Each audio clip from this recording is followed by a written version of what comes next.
પવિત્ર શ્રાવણ માસના પ્રથમ સોમવાર અને પવિત્ર નાગપંચમીના સંગમ પર્વ નિમિત્તે સુરતના ધાર્મિક વાતાવરણમાં અનેરો ઉત્સાહ જોવા મળ્યો। સુરતના અઠવા લાઇન્સ વિસ્તારમાં આવેલા જાણીતા ઈચ્છાનાથ મહાદેવ મંદિરે વહેલી સવારથી જ શ્રદ્ધાળુઓનું ભારે ઘોડાપૂર ઉમટી પડ્યું।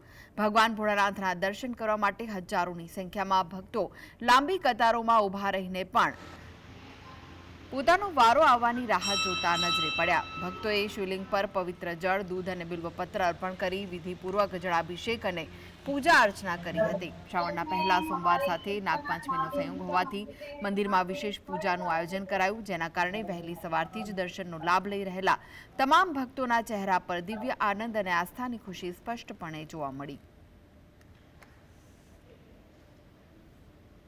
ये शिव जी को सत्ता मिली हुई है और जब शयन श्रृंगार भगवान का हो जाता है, विष्णु भगवान का, तब वो सत्ता भगवान शिव को दे देते हैं। इसलिए भगवान शिव आज सब कुछ करने वाले वही हैं। इसीलिए दुखों का दूर करने वाले भगवान शिव का जो आराधना करता है, उसको एक लोटा जल चढ़ाता है तो उसका सब काम पूरा होता है। भगवान से यही प्रार्थना है कि ये सब कार्य पूरा हो जाए।